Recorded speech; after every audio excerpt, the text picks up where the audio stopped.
Birmingham Marriott, winding down now for the SWAC Media Day, SWAC Football Media Day. All 10 schools, their head coaches and their star players were here, along with Jacques Doucet. I'm Steve Schneider, and Jamar Mitchell, who's been an intern at WAFB this summer. We walked in the building. I said, congratulations on your All-SWAC preseason selection, and you thought I was joking. Right. The type of relationship we have, I didn't know. I didn't get any word. we do joke around a lot. So the media guy for my school, he came up to me after and let me know, that I made, the All-SWAC preseason. So I knew, you were serious after that. So it's just a blessing and an honor. And how interesting is it that on the ride over here, you were talking about the fact that injuries have kept you off the field about half the time the last 2 years. Guys don't normally get that kind of recognition unless they're playing the whole season. Yeah, I had no idea. I didn't think I was going to get preseason or anything, just considering I only played half the season. So, it's just, I guess, respect from, other teams and, the coaches in the conference. I guess they saw something out of me that I guess I didn't see in myself. So, just got to build off that. Congratulations. Glad you could be here with us when it happened. We'll be coming back to him in just a minute. Jacques Doucet, the other players that were officially here with the Southern Party today, obviously impressive, but perhaps some of the conversation today about the really impressive guys who are headed to NFL camps who aren't here with Southern anymore. That's right. Of course, Leonard Tillery, who we've been covering since his days at McKinley High School, became the SWAC's all-time leading rusher, a star player for them. He's now trying to earn a spot with the Los Angeles Rams, and Willie Quinn as well, the little guy who almost had 1,000 yards receiving last year, 11 touchdowns, and was always dynamic in the punt return and the kick return game as well. Was so dynamic he wasn't dynamic because teams would kick away from him or kick the ball out of bounds or whatnot. So those two guys not on the team anymore, but when you've got a senior quarterback coming back like Austin Howard, it's always great to have a senior quarterback returning. Dawson Odoms, we visited with him live on the noon show. We obviously spent a lot of time talking to him over here. What was his mood? What were the things that jumped out at you in terms of talking to him? Well, I always love talking to him. He's a really a friendly guy, a real salt of the earth. Just a real friendly, personable person. Now, when he puts on that hat and goes out on the field in late July and into August during the dog days of summer, there, it's going to be a little bit different when he's barking at Jamar and the guys on the field. He can be pretty relentless, and that's why he's a successful coach. But time flies by. This will be his 6th year, basically, as the head coach. His 5th officially as a head coach after he had to take over for Stump Mitchell early in that season after that really dreadful loss to Valley on that Thursday night. So, I think he's looking forward to putting the APR behind him, all those sanction problems and whatnot. And he brings up, look, I got a senior quarterback who's never been through spring football before, which is pretty unusual. Yeah, as a matter of fact, Austin was telling us about that in terms of, hey, I don't miss it. I've never known anything else, right? Right. It's just he's going to get the opportunity, this year to, prove, what he can actually do. He has a lot of people, the all-time leading rusher and receiver that's missing, so, it's going to be on his shoulders. In last year's Southern Football Preseason Special, which we do every year, and this year's show will be on August 19th if you want to tune in at 6:30. Jamar might even have a segment in that show. We'll have to see. But we actually heard from some players talking about how when they first met Coach Odoms, they were actually scared of the guy, and you're one of those guys, you were telling me, right? Yeah, first time I met him, the room that it was in, the lighting was kind of low. So, really, he's, a kind of darker guy. So I was kind of scared. It was my first time ever meeting him. But he's a great guy, and I'm just blessed that he's my head coach. He's definitely a guy who cares about his players. Jamar was telling us he walked in the room, the light was so low, all he could see was his eyes. It was almost a surreal situation. What do you think his outlook is as far as play in this first game? 1:30 in the afternoon on a Sunday, barely out of August. That could be really challenging physically. Well, it's give and take when it comes to trying to get that national exposure. We see teams like UL Lafayette play these Tuesday night games and whatnot. When you want to get that national exposure, okay, we'll play at 1:30 in the afternoon. And I was joking with Chris Jones and whatnot. The concession stand, they've already ordered more bottled water than usual for the fans in the stands, more ice and so forth. So it could be a big night at the concession stand, big afternoon. But certainly, Coach Odoms feels like he's going to have to play a lot of players in that game. A lot of guys have to be ready, and certainly, I guess, when Jamar and the guys are at practice at 1:30 in the afternoon, whatever, say, hey, look, this is what it's going to be like. Let's get ready. So, and typically you want the games to be easier than your practices. And certainly we've seen over our years of covering Southern some interesting schedules, some classic games, some things that, maybe other schools don't experience. But this year, what really jumps out at me is there are only 2 SWAC games in Mumford Stadium. Right, it's a 7-game conference schedule. This is the year where they have more away than home, 4 away, 3 at home. But one of the home games is the Bayou Classic, where they play Grambling, and it's probably 50-50 in the Superdome these days with Grambling getting their act together. Maybe Southern has more fans, but that's a highly unusual situation to only have 2 conference home games on your field. Well, I guess it has been unusual for Southern to open at home recently, but then after that, like you said, only 3 of the next 10 games will be in Mumford Stadium. So they'll have to be road warriors and win some big games on the road, and I'm sure Coach will have them ready to do that. In terms of the player conversations you had, again, a senior quarterback who's kind of been there and done that, and an all-conference selection second team, and then Danny Johnson, who just burst on the scene as a freshman and has been making plays since he got on campus. What did you take away from talking to them?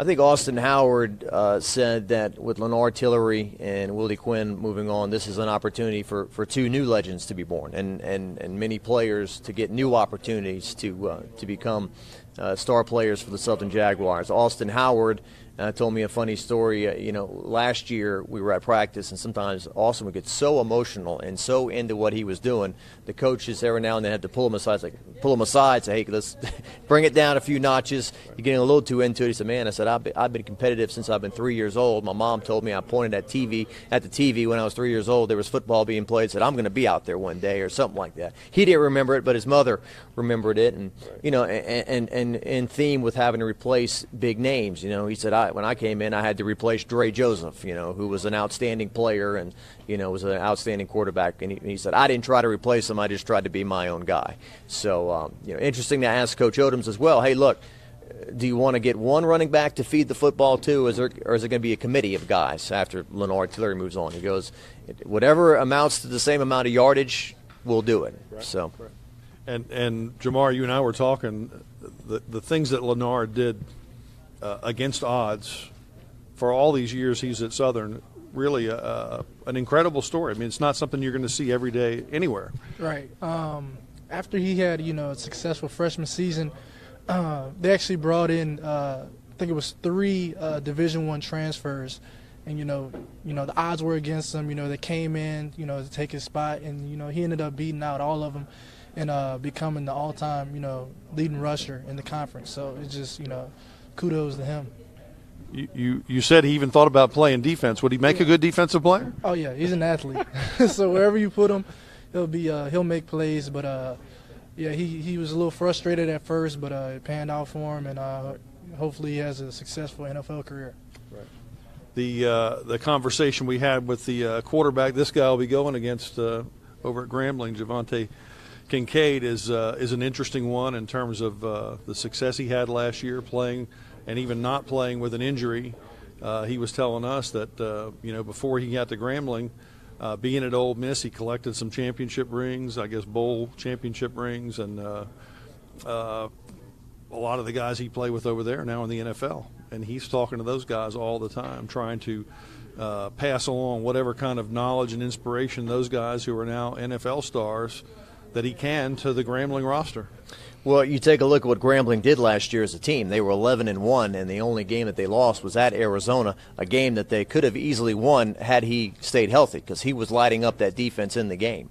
And taking a look at his numbers, I mean, no matter what level of football you're playing in, when you put up 31 touchdown passes against 4 interceptions, that's pretty amazing. For him to also pretty good runner as well, ran for 4 touchdowns. So a real versatile player, and I look forward to seeing that interview. I didn't get a chance to see it, but you said he was pretty animated and pretty entertaining. Absolutely. That'll be coming up on our 10 o'clock news, a lot about the adversity he faced and how it's made him a better player. And Obviously, he had some interesting things to say about being sidelined by injury. This guy certainly knows it's no fun to have an injury that sidelines you. And you do plan on sticking around for all the games this year, right? Yeah, all 13. Did you hear that? All 13. This 11-game schedule. Jamar, talk about this defense because, early in the season, typically it takes offenses maybe a little bit of time to get their feet under them, their timing, and everything. But defense can hit people in the mouth right off the bat. So talk to me about all the guys coming back on defense and how good you guys can be. We pretty much got everybody coming back on defense. It's everybody's second year in the system with the new defensive coordinator. So that's definitely going to be the strength of the team this year. And, we got key players at, each position, D-line, linebacker, in the secondary, all three levels. So, we got a leader at every spot. So, we just got to pick up the slack, for others. And we should be pretty successful. I'm going to put you on the spot a little bit. I'm going to hand the microphone to you. Tell us some other things that the fans out there would want to know about this team this year. Things to watch for, maybe some people that have impressed you, some names they haven't heard yet. It's going to be a lot of new guys. A lot of guys that's going to be stepping up that, you've never heard of. So, running back, there's about 5-6 guys that probably going to get reps. So just got to pick one. It's probably going to be a committee. So, special teams, we got a great kicker. Looking for a punter. So we just got to get that together. And well, let me go over here. Jacques, you have any eligibility left to be the punter? Sure, why not? I give it a try there. Those punters, they start, 15 yards behind the line. We used to go out as kids and kick. Oh, I kicked it 50, 40 yards. Well, not really. Take 15 yards, right? Subtract that. But it's got to. You guys have to feel good to have a kicker that's proven to be reliable. I mean, it seemed like Steve covering Southern football for years. They had trouble kicking extra points. They couldn't make a chip shot field goal. Now you got a guy that can maybe do that for you. Right. We're a track team, folks. Yeah. But how big of a boost is that? Oh, it's good knowing, once you get past the 50, entering the end zone, you know what I'm saying? Ryan Albuquerque, he's a heck of a kicker. So, we trust him. He came in last year. He didn't know anybody. He was a transfer guy. And, he really made a name for himself. So, he earned his respect from everybody. And, we need a game-winning field goal. We know we can count on him. All right. Anything else we want to cover before we say goodbye? Well, let's see. For any Grambling fans watching out there, the start of their season will be very interesting. The fact they're going to Tulane on September the 2nd. I know Grambling probably feels like they can win that football game, right off the bat. And then Northwestern State will come to Grambling to play on September the 9th. So those will be two interesting games to start the season after Grambling not only won the SWAC championship last year, but also won the Celebration Bowl. That's the trophy here behind us as well.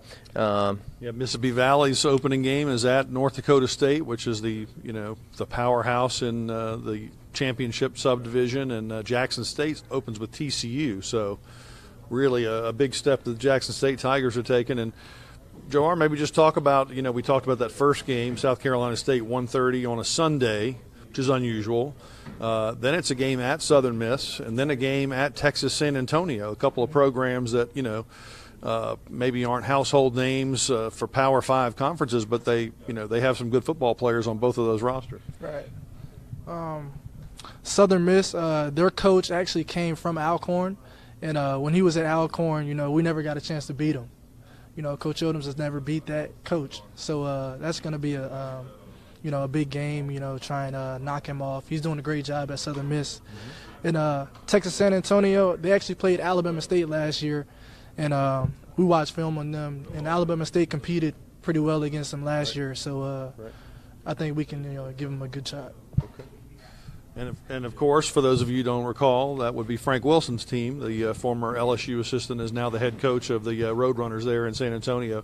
We were commenting earlier that I guess Dawson Otis maybe brought this up with you, the fact that the two head coaches in Baton Rouge now are both coaches who were interim coaches who earned their jobs, and they're both Coach O and they're both defensive coaches and defensive line coaches. That's right. He said both of our names begin with an O. So, I thought it was interesting, too, that Austin Howard really made a point to say, we love LSU, and we get along with those guys, and we love those guys and everything. And I think you've been in Baton Rouge at times where sometimes it was kind of oil and water. It didn't always mix, but they say that they're good friends. They root for each other, and it's good to kind of see that unity in Baton Rouge when it comes to the two football teams. Because certainly we've talked over the years that LSU uses Southern as a recruiting tool for athletes. Hey, look, you can have a good time. There's this other school around town that they party pretty well and have some good times over there, and so it's good to see all that talk. And Coach Odoms has been very supportive. I know Coach Orgeron's wife's been going through some health issues, and he made a comment again today that his thoughts and prayers were with the Orgeron family, that everything's okay. Sounds good. All right, Jamar, you got anything left here you want to talk about? We're good. It's time to head back to Baton Rouge, right? Yeah, you got to get back on the grind. It's been fun. There you go. All right, for Jacques Doucet, Jamar Mitchell. Notice how you said that, the grind. What we do is this is cake compared to what he's going to be doing in the next couple of months here, right? He's going to be grinding for real. We didn't put him through the grind here? A little bit. I think we did a little bit. We worked his mind a little bit, but that body's about to get a workout. Physically. Yeah. Okay. All right. We've had a good time here for sure. All right. Well, for Jacques Doucet, Jamar Mitchell, and Madeline Adams, right? Tiara Gibson behind the camera. You want to come walk and say hello before we say goodbye? Okay. They're good. No FaceTime. See you later. Tonight on the 6 and 10 o'clock news, we'll have the latest on the Jags, on Jay Kristoff, the Bruley Panther, who's the starting quarterback at Texas Southern, and, of course, the Grambling Tigers, the defending SWAC champions. So long.